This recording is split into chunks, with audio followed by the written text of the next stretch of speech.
Pascal Afine-Guessant, président du Front populaire ivoirien, FPI, a adressé le vendredi 31 décembre 2021 à ses compatriotes ses vux de nouvelle haine. Pour lui, les aspirations profondes des Ivoiriens, il les connaît, mieux, il les partage. Mes chers compatriotes, vos rêves pour la Côte d'Ivoire, je les connais. Ils sont aussi les miens. 2022 est maintenant devant nous. Elle nous offre une nouvelle chance, celle de consolider les fragiles fondations que nous avons posées, d'aller plus loin dans la construction d'une même nation, une Côte d'Ivoire nouvelle, forte de valeurs partagées. Union, discipline, travail. Ces valeurs fondamentales sont exprimées par la devise de notre République, union, discipline, travail. Elles sont exaltées par notre hymne national, terre d'espérance et d'hospitalité. De tout mon cœur, je forme le vœu que 2022 soit l'année du rassemblement, que nous sachions renouer avec nos valeurs fondamentales. Union d'abord. Elle est une obligation.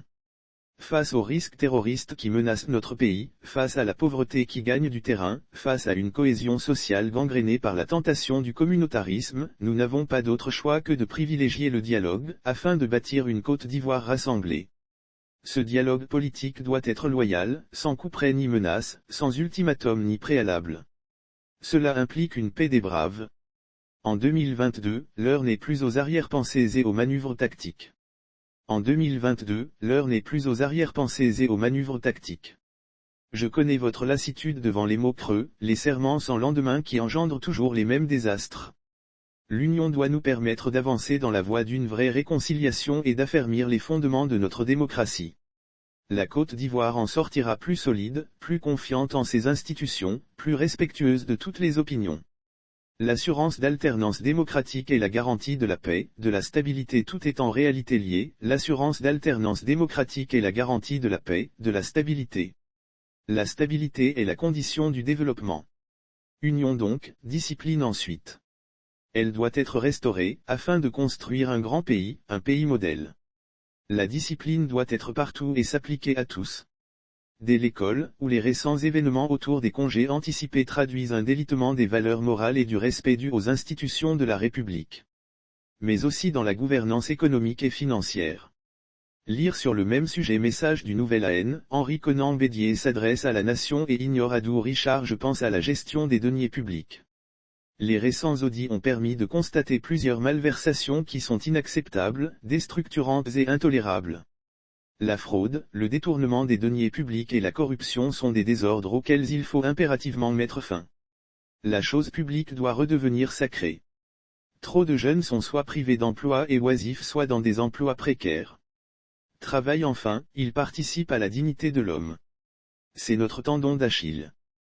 Trop de jeunes sont soit privés d'emploi et oisifs soit dans des emplois précaires. Notre pays doit favoriser davantage encore la création d'emplois pour donner du travail à tous et pour mettre tout le monde au travail afin que notre croissance économique soit soutenue et durable et que les fruits de la croissance soient mieux partagés. Le travail, aussi pour promouvoir les femmes, auxquelles nous devons offrir toutes les chances d'un plein épanouissement. Salut aux terres d'espérance, pays de l'hospitalité. C'est par cette proclamation que commence notre hymne national. L'hospitalité est l'une de nos valeurs profondes. L'hospitalité est l'une de nos valeurs profondes. Elle a contribué à forger l'âme de ce pays, accueillant, fier que chacun puisse y trouver sa place. La Côte d'Ivoire nouvelle que nous devons bâtir ne devra jamais laisser les apprentis sorciers s'attaquer à notre identité, ouverte, fraternelle et bienveillante. Alors tous ensemble, dans cette Côte d'Ivoire nouvelle, nous renouerons avec l'espérance d'un destin partagé. Un modèle de l'espérance promise à l'humanité. Lire sur le même sujet 4e pont Yopougon Plateau, pont de Cocody, échangeur de l'Indénié, Alassane Ouattara annonce la fin des travaux en 2022 pour renouer le fil de cette espérance, pour bâtir en 2022 cette Côte d'Ivoire nouvelle, réconciliée et rassemblée, la patrie de la vraie fraternité. Vous me trouverez résolument engagé à vos côtés. À chacune et chacun d'entre vous, je souhaite une très bonne et heureuse année 2022.